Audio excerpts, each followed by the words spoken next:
My mom didn't call. She didn't pause. She simply texted me, "Please don't come. The family wants a drama free wedding." A moment later, my sister Serena liked it, as if my absence was some sort of favor to everyone.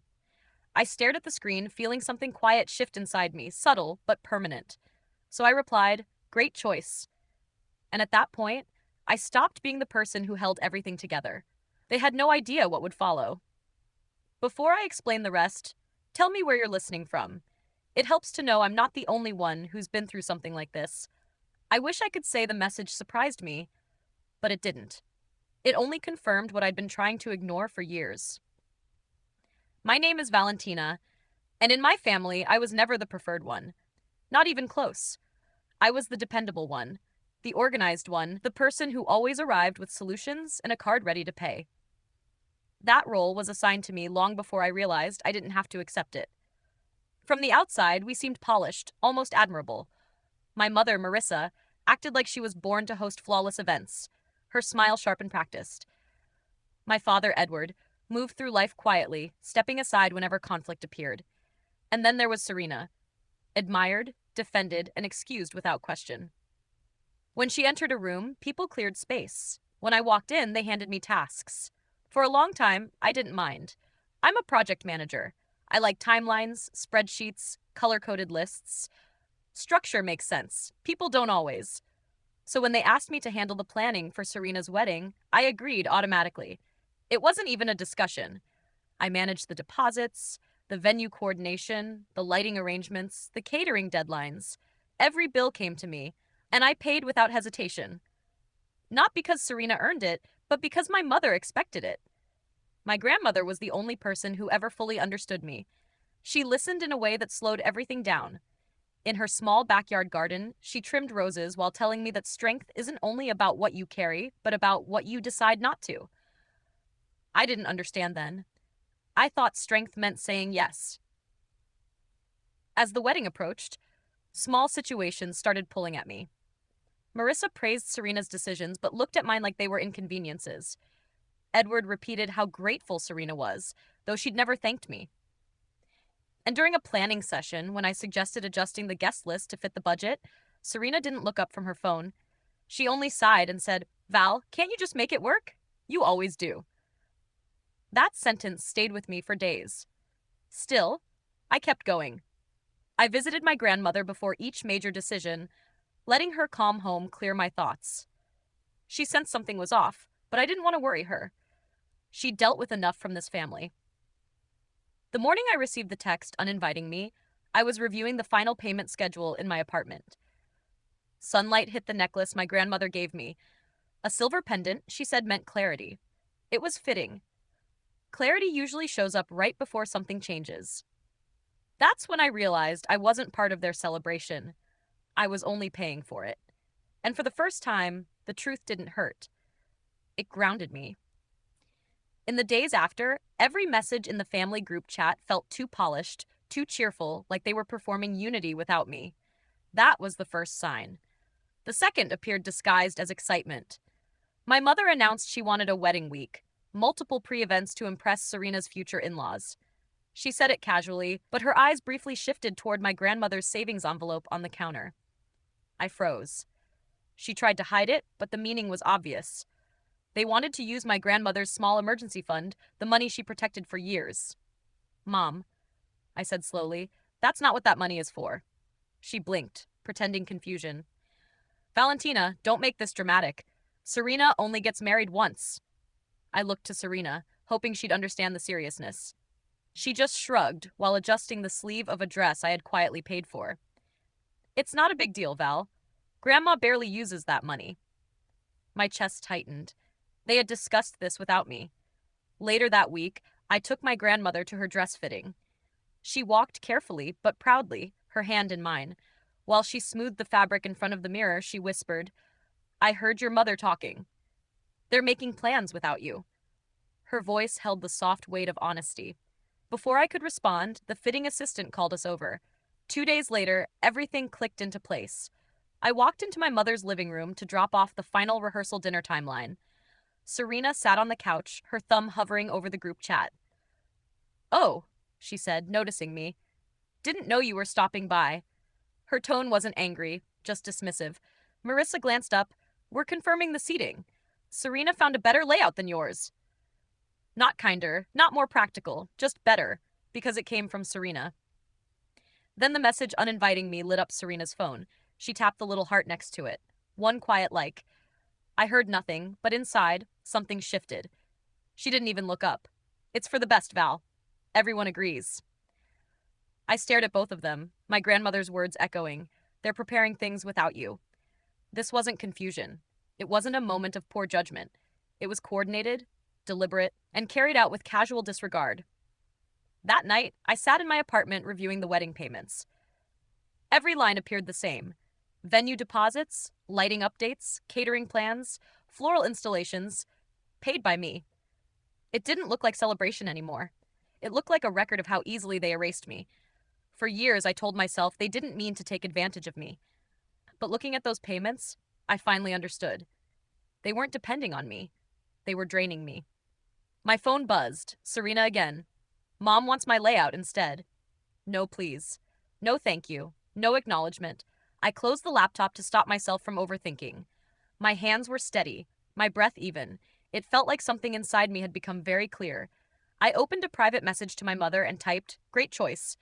Then I added what they weren't expecting: "You'll be free of my payments too." I hit send. The silence that followed felt purposeful. I reopened my laptop, this time with direction. One by one, I reviewed each contract: catering, lighting, venue, decor, rentals. Every agreement was tied to my personal account. Every approval was under my name. They thought they were in control, but they weren't. I didn't need to argue. I just needed to stop supporting them. I emailed each vendor separately, referencing agreement. I contacted each vendor individually, referencing the agreements in place, and explaining that due to unforeseen changes, all services tied to my account needed to be paused. I clarified that I was the sole contract holder and asked them to redirect any further communication to me directly. Most responded quickly, professionally, and without issue. A few asked for confirmation, which I provided. By the time I logged out, every pending arrangement was on hold. The next morning, the first message arrived from my mother.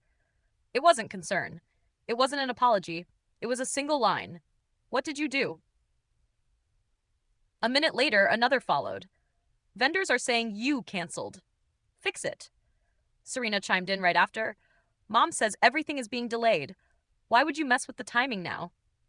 Neither of them asked why I had made the decision. Neither asked if I was okay. They only cared that their plans weren't moving smoothly. I read the messages without reacting. Their urgency no longer had the same effect on me. For the first time, I felt removed from the pressure they had always placed on me. I typed one reply in the group chat. All contracts were under my name. You removed me from the event, so I stepped back. I left it at that. No explanations, no extra details. My mother immediately called, but I let it ring. She sent voice messages demanding answers. Serena followed with a long text listing all the ways I had supposedly made the wedding stressful. Meanwhile, Edward sent a vague message somewhere in the middle, saying we should all calm down. None of them addressed what they had actually done. By noon, Serena tried a different tone. Val, just put everything back. We're too close to the date.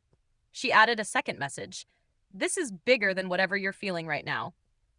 That line made it clear she still didn't understand. To her, my presence had always existed to support her, not as a family member with equal worth, but as a resource. I didn't reply. I spent the afternoon with my grandmother instead. When I told her what I had done, she didn't look surprised. She simply nodded. You finally chose yourself, she said. She sat with her hands folded, calm and steady. You were never meant to carry all of that alone. There was no anger in her voice, only relief. That evening, my mother showed up at my apartment unannounced. I didn't open the door, but I listened as she went from demanding to bargaining. She said Serena was overwhelmed, that the in-laws were asking questions, that vendors were panicking. She insisted that I was being childish. When none of that worked, she tried sounding heartbroken. This is family, Valentina. You can't just walk away. But I hadn't walked away.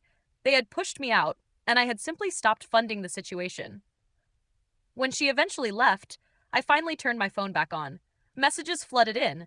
Serena insisting this was fixable, Edward asking to meet and talk, even a text from Serena's fiance trying to convince me they didn't mean it that way. None of them said the one thing that mattered. We're sorry. The next day, I emailed the vendors again, confirming the cancellations. I wasn't spiteful about it. I simply made sure every agreement tied to me was formally closed. Some deposits were non-refundable, but that didn't bother me anymore. Paying those fees felt like the cost of freeing myself from a role I never agreed to play. By evening, the wedding plans were officially stalled. Their carefully curated timeline no longer existed. The coordination, the lighting team, the floral schedule, all of it had been paused because the person they chose to exclude was the person holding everything together. I sat at my desk, almost surprised by how quiet my apartment felt. For years, I had organized my life around their needs, their deadlines, their expectations. But now, for the first time, there was space, both in my schedule and in my mind. I didn't celebrate. I didn't post about it. She had already heard the details. My mother had called her in frustration. But instead of siding with her, my grandmother simply said, "Let Valentina breathe." We sat at her kitchen table, sunlight warming the edge of her teacup. She told me something she had never said out loud. "Your mother has always assumed you would give more than anyone else. You learned responsibility early. Serena learned expectation." It wasn't said with bitterness, just clarity. Before I left, she handed me a small envelope. Inside was a handwritten note. "You cannot be the foundation for people who refuse to stand on their own." I kept that note in my pocket as I walked home. By the weekend, the family chat had gone silent. No accusations, no demands, just nothing. I suspected they were scrambling behind the scenes, but they weren't speaking to me directly anymore. And honestly, that quiet felt like progress. I knew I'd have to face them eventually. Families don't stay silent forever, but for the first time in my life, I felt prepared.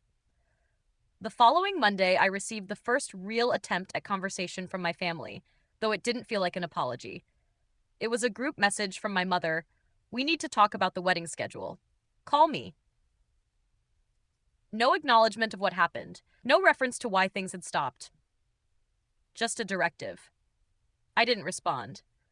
A few hours later, Serena sent a long message explaining that the venue needed updated confirmations. The catering team was asking for a finalized head count, and the decorators were waiting for instructions. She ended with, "Can you just sign whatever you paused? We'll handle the rest." It was another way of saying, "We still expect you to fix what we broke." I typed back a clear answer. "I'm no longer involved in planning or payments. Please coordinate directly with your vendors." I didn't add anything else. There was no room for confusion. That evening, Edward called. Unlike the others, his tone was calmer. He said he understood things had been tense and hoped I might reconsider because the wedding was important to the family. He didn't mention the message that excluded me. He didn't mention Serena liking it. He didn't mention my role being replaced. He simply asked me to return because I was needed. I told him politely that I hoped the wedding went well, but I wouldn't be taking back responsibilities. He didn't argue. He just sighed in a way that sounded like he knew this moment had been building for years. Over the next few days, my mother tried alternating strategies, firm messages, appeals to emotion, attempts at guilt. But none of them mentioned accountability. Not once did anyone say that what they had done was wrong. Eventually, the messages slowed, replaced by short updates that felt designed to show everything was fine without me. They announced new vendors, revised schedules, and solutions Serena had created. The tone was overly upbeat, almost forced, as if they were trying to convince me the wedding was thriving. I didn't reply. I didn't need to. 2 weeks later, the wedding took place. I spent the day with my grandmother, who insisted I stay for lunch. She made tea and told stories about when she was young, filling the afternoon with steady, comforting conversation. Neither of us mentioned the event happening across town. Later that night, I received a message from a cousin who attended the wedding. She didn't know the full story, but she wrote, "It felt strange without you. You were a big part of everything leading up to it." It wasn't validation, but it was honest. The next morning, I received a single text from my mother. The wedding was beautiful. Nothing else. No follow-up. No attempt to reconnect. Just a statement meant to stand on its own. I responded with, "I'm glad it went well." That was all I was willing to offer. In the weeks after, my relationship with my family shifted into something quieter, less demanding. They reached out occasionally, but the tone had changed. There were no more instructions, no tasks disguised as invitations, no expectations built into every message. Whether they realized it or not, they were learning to function without relying on me. I spent more time with my grandmother, who seemed quietly proud. She told me that boundaries are rarely comfortable at first, for anyone involved, but they're necessary if you want a life that feels like your own. Little by little, I started to feel lighter. The pressure I had carried for years wasn't there anymore. And in that space, I finally recognized something I had ignored for too long. I deserved to be treated like a family member, not a resource. The final shift came one afternoon when Serena called unexpectedly. I answered out of curiosity more than anything. Her voice was softer than usual. She said she wanted to clear the air. She claimed she didn't intend to exclude me, that things got out of hand, and that she was stressed. It wasn't an apology, but it was the closest she had ever come. I listened, but didn't argue or fill the gaps for her. When she finished, I said, "I hope we can treat each other better going forward, but I won't take on roles that aren't mine anymore." There was a long pause before she said, "Okay." It wasn't a perfect moment, but it was a necessary one. After the call ended, I realized something important. I wasn't trying to get back into a role I once held. I wasn't trying to regain approval or smooth things over. I was simply choosing myself, something I had spent years neglecting. My grandmother's words echoed in my mind. Strength isn't only what you carry, but what you refuse to pick up.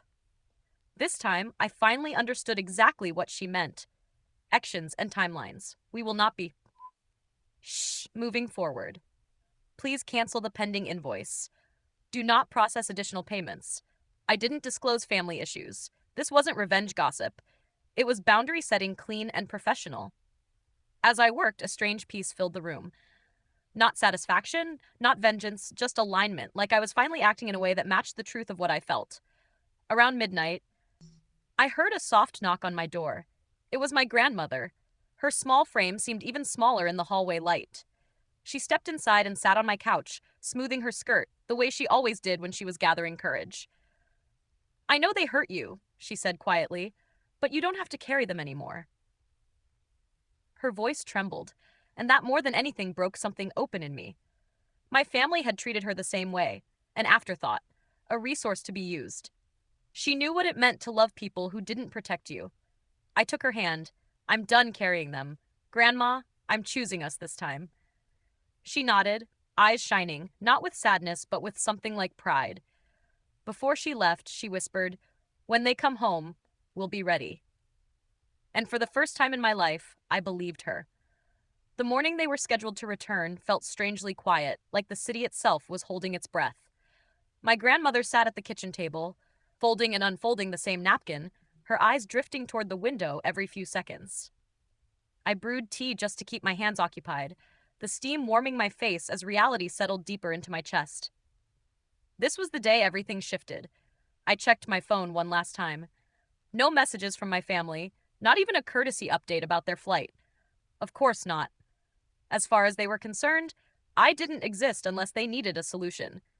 But today, they were going to need something else entirely. "Are you sure you're ready?" My grandmother asked softly. I nodded, more than ready. We arrived at the airport earlier than necessary, my grandmother holding my arm as we walked through the terminal. She didn't say much, but her presence was the anchor I'd needed my whole life. Steady, warm, and honest. Every step felt like reclaiming ground I didn't know I'd lost. Our attorney Mason met us near the arrivals hall. He was calm, collected, the kind of person who made chaos feel manageable. He nodded to us before flipping open a folder. "Everything's in order," he said. "We'll wait until they exit baggage claim. They'll likely approach you first. Be prepared for that." "Prepared for their version of the story?" I murmured. He offered a faint smile. "People who depend on you rarely prepare to face a world where you've stopped giving." My grandmother squeezed my hand. A ripple of movement pulled our attention to the sliding doors. Passengers began spilling out with tired steps and crinkled clothing. Then I saw them. Marissa leading the way back straight, an expression sharp as if she'd returned from a triumphant holiday. Serena followed closely, dragging an overstead suitcase. Damon walked behind her face, buried in his phone. For a fleeting second, instinct tugged at me. The old urge to greet them, to smooth things over, to stay small enough to keep the peace. But that version of me belonged to a life I no longer lived. My mother spotted us first. Confusion flickered across her face, quickly replaced by irritation. "What are you doing here?" she snapped, pulling her coat tighter around her shoulders. "You didn't need to pick us up. We already have a ride. We're not here to pick you up," I said. Serena rolled her eyes. "Then what?" "You're here to apologize for ruining our wedding plans." My grandmother inhaled sharply. Mason stepped forward before I could speak. "Good morning. My name is Mason Hill. I represent Valentina and her grandmother in a matter requiring your immediate attention." The color drained from my mother's face. Serena blinked rapidly, her chest rising in shallow breaths. "This must be a joke," Marissa said, forcing a laugh. "A lawyer? For what?" "For the financial exploitation concerning wedding-related funds," Mason replied evenly, handing her an envelope. "And the attempt to use your mother's savings without consent." My mother snatched the document but didn't open it. We didn't exploit anyone. Everything was agreed upon. Valentina offered to help. She always does. "That's the problem," I said quietly.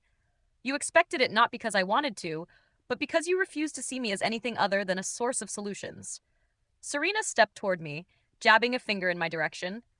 "You abandoned your responsibilities. You ruined everything. All you had to do was stay out of the way. Stay out of the way." My grandmother echoed her voice, trembling but strong. "You told her not to come. You told my granddaughter she wasn't welcome at a wedding she paid for." Serena faltered, her glare weakening.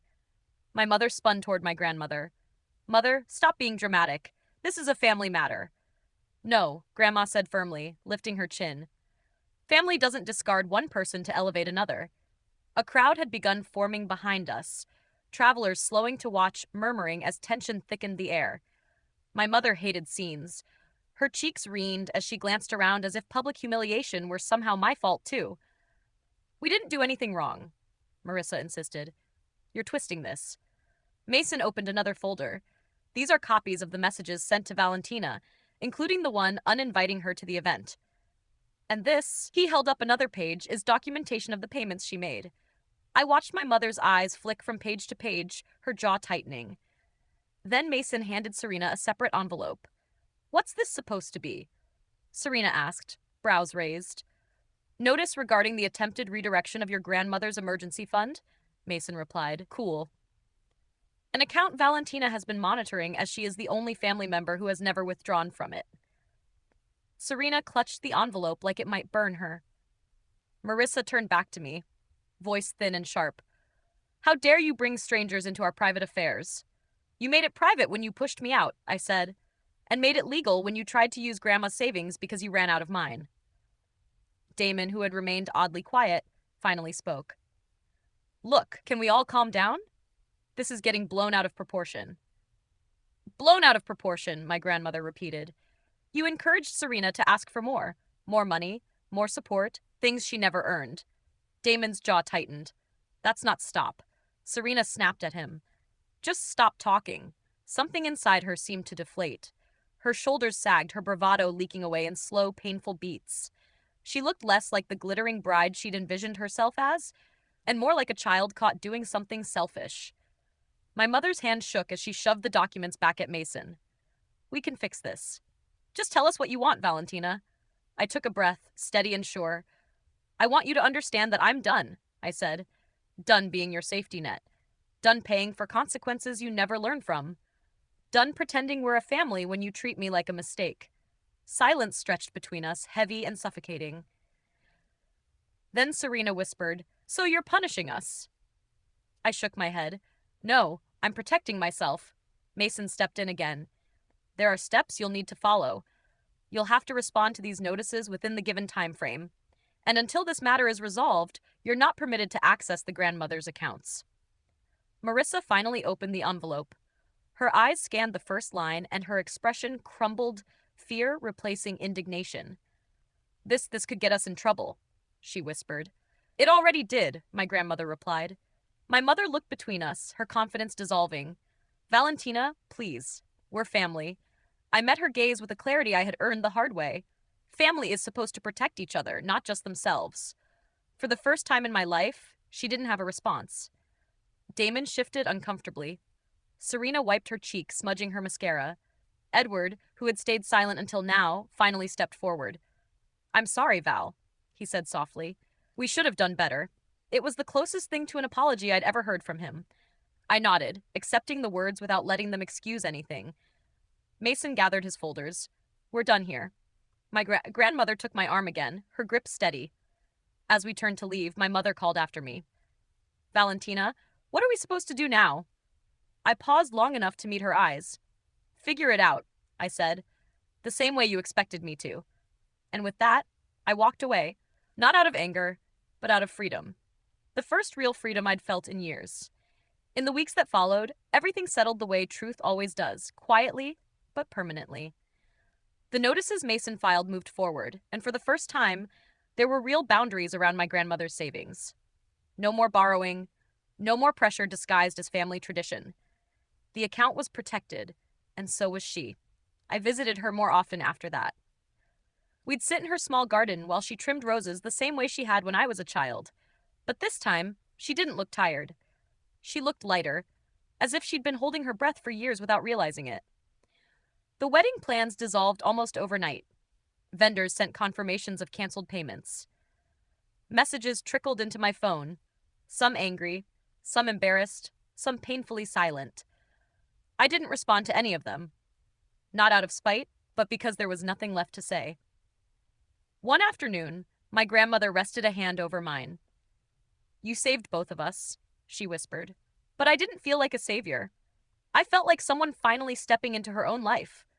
So I applied for a volunteer position at a local advocacy center that supported older adults, people like my grandmother, who deserve protection long before anyone noticed they needed it. For once, I wasn't fixing chaos. I was choosing purpose. Looking back, I used to think love meant carrying everything for the people who claim they needed me. But real love, the kind that heals instead of drains, never asks you to disappear so others can shine. My family's choices didn't define me. My boundaries did. And walking away wasn't the end of something broken. It was the beginning of something honest. If this story resonates with you, share your experience in the comments. Tell me where you're listening from and make sure to subscribe so you never miss the next